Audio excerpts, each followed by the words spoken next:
O Evangelho de Cristo, a solução de Deus para o ser humano. Na verdade, vos digo que quem ouve a minha palavra e crê naquele que me enviou tem a vida eterna, e não entrará em condenação, mas passou da morte para a vida. João 5:24. O problema do ser humano é o pecado. O pecado trouxe condenação, a separação, a morte. O pecado torna tudo ruim, todos os relacionamentos se tornam ruins. O pecado trouxe o domínio, a escravidão. Quantas pessoas são escravizadas pelo pecado? A primeira coisa que aprendemos sobre a salvação é que as pessoas que creem em Jesus são salvas da condenação do pecado. Nossos pecados foram pagos por Cristo e perdoados. Não é nada que nós fizemos, mas é fé, um dom de Deus, uma confiança naquilo que Cristo fez por nós. Isso é algo consumado. A salvação da condenação do pecado é instantânea. Nós vemos o exemplo do ladrão na cruz, o exemplo de Zaqueu, da mulher samaritana, do leproso samaritano, do louco gadareno e de tantos outros. Isso traz uma grande paz em nosso ser. Romanos 5:1 diz: tendo sido justificados pela fé, temos paz com Deus por nosso Senhor Jesus Cristo. Então, quanto ao nosso passado, fomos salvos da condenação do pecado. A salvação da condenação do pecado é muito importante, tem a ver com a morte e a vida eterna. Isso nós valorizamos muito. Temos a promessa também da palavra de Deus no tocante ao nosso futuro. Isso nos alegra muito e nos dá muita paz. Jesus disse: não se turbe o vosso coração, credes em Deus, crede também em mim. Na casa de meu Pai há muitas moradas. João 14:1. E Jesus está se referindo ao futuro do crente, que é vida eterna com Ele. Salvação. Quanto ao nosso passado, nós fomos salvos da condenação do pecado. Agora, quanto ao nosso futuro, nós seremos salvos da presença do pecado. Isso fala da nossa glorificação. A salvação da condenação do pecado é muito importante, tem a ver com a nossa alma. Agora, a salvação da presença do pecado é muito importante também, porque tem a ver com o nosso corpo. Em Romanos 8, versículo 23, a Bíblia deixa muito claro que nós gememos, a saber, esperando a redenção do nosso corpo. Então, quanto ao nosso passado e o nosso futuro, nós fomos salvos da condenação do pecado e nós seremos salvos da presença do pecado. E o presente? No presente, nós estamos sendo salvos do quê? Do domínio do pecado, da nossa própria natureza terrena, dos desejos, dos hábitos. Em Colossenses 3:5, o apóstolo Paulo diz: fazei morrer a vossa natureza terrena. Isso fala de santificação, que é a salvação do domínio do pecado. Nós estamos sendo libertos do poder do pecado em nossa vida. Isso é uma obra da graça de Deus. Isso é o Evangelho para os salvos. Então, salvação da condenação tem a ver com a alma. Salvação da presença do pecado tem a ver com o corpo. E a santificação tem a ver tanto com a alma como com o corpo. Aqui presente, no tempo presente. Então, é evangelho para salvos. Muitas vezes pregamos a salvação, e isso é importante, mas nossa ênfase tem sido na salvação da condenação somente, ou na salvação da presença do pecado lá na frente, no futuro, ou quando se morre, ou pelo arrebatamento, ou na vinda do Senhor Jesus. Isso realmente acontecerá.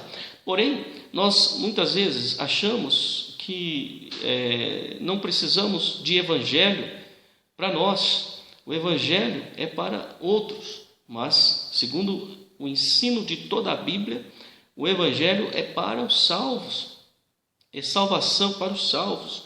E isso é um processo, aqui não é instantâneo, não é da noite para o dia, isso leva a vida toda. As pessoas estão sendo salvas, é salvo que está sendo salvo. Sua alma foi salva da condenação do pecado, seu corpo será salvo da presença do pecado. Mas tanto o seu ser, corpo e alma, enquanto aqui neste mundo, sofrem ainda com o domínio do pecado, a natureza terrena caída, e é preciso também ser liberto disso, ser salvo. Por exemplo, o Antigo Testamento, os Evangelhos, o livro de Atos, toda a Bíblia estão cheias de histórias, de narrativas que revelam a salvação da condenação do pecado. Até elas são pedagógicas, mostrando como que nós somos libertos desse domínio do pecado. Isso é um processo.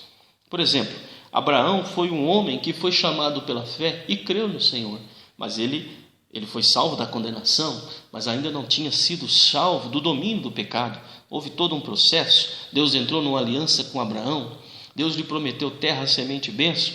O tempo passou, ele não teve filhos, ele tentou ajudar Deus, que tendo um filho, o Ismael, com Agar, aquilo não foi da vontade de Deus. Veja que o próprio Abraão teve problema nessa área, ele sofreu com isso, né? E depois ele teve o filho da promessa, na base da graça. Deus restaurou a vida espiritual de Abraão e lhe deu o filho prometido, que foi Isaque, e depois Abraão, sendo provado, ofereceu o filho pela fé. Veja um processo maravilhoso na vida de Abraão, que foi crer, fé, um desenvolvimento dessa fé no período que ele passou de 25 anos, desde a saída de Ur até o nascimento de Isaque, e depois mais um tempo na provação de Isaque, quando ele oferece Isaque.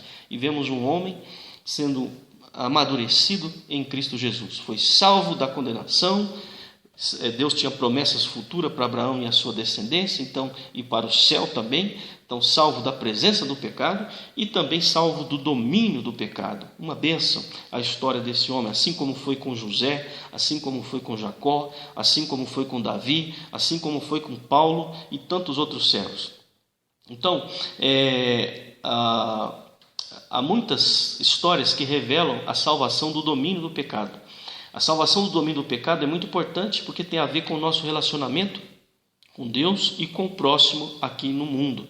Quando nós somos libertos do domínio do pecado, nós nos tornamos frutíferos, pessoas que vão fazer o bem que é bom, o bem que glorifica a Deus, o bem que exalta Cristo e não a carne. Então, quanto ao nosso presente, tudo está feito pela graça, mas não descansamos nisso. Queremos viver pela lei. Por quê? A lei dá status, a graça não, porque graça é viver de favor. Ninguém gosta de viver de favor, né? Todos nós queremos viver por nossa conta própria. Esse é o grande problema na vida cristã, viver por conta própria. Devemos viver do favor de Deus. A salvação do domínio do pecado tem a ver com isso. A lei exalta o homem, a graça exalta Cristo. A lei consiste em desempenho, a graça em confiança, em fé. O justo viverá da fé. Um exemplo muito clássico é o que a história nos revela. Por exemplo, nós tivemos a Reforma Protestante, mas na verdade o que deveríamos ter é uma desconstrução da religiosidade e da religião-lei que há o ser humano. A Reforma, por exemplo, foi um movimento religioso, político e social feito por homens revoltados com a indústria religiosa na Idade Média. A Reforma acabou gerando outra religião. O modelo continuou sendo o mesmo. Quantas reformas e movimentos nós já tivemos na história? A desconstrução da religião-lei é uma obra da graça de Deus operada na consciência de cada salvo pela palavra de Deus. Então, é uma obra do Espírito Santo.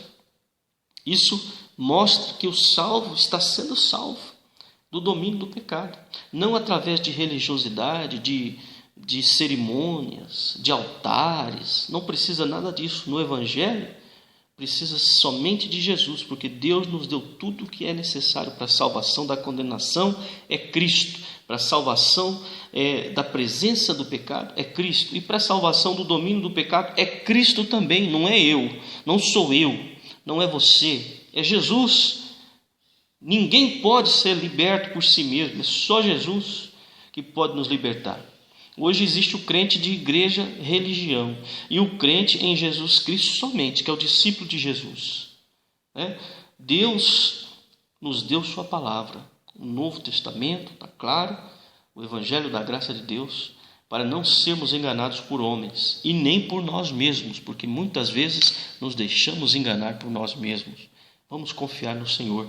Jeremias 17, 9 diz: cuidado com o coração, porque ele é enganoso. Enganoso é o coração e perverso, mais do que todas as coisas. Quem o conhecerá? Só Cristo conhece o coração humano. Confie em Jesus. Fique firme com ele, que Deus lhe dará vitória assim como salvou a sua alma, o corpo salva você também de qualquer domínio do pecado. É preciso ouvir o Evangelho constantemente. Não se afaste do Evangelho, porque só há solução para o ser humano no Evangelho de Jesus Cristo. Que Deus te abençoe grandemente. Amém.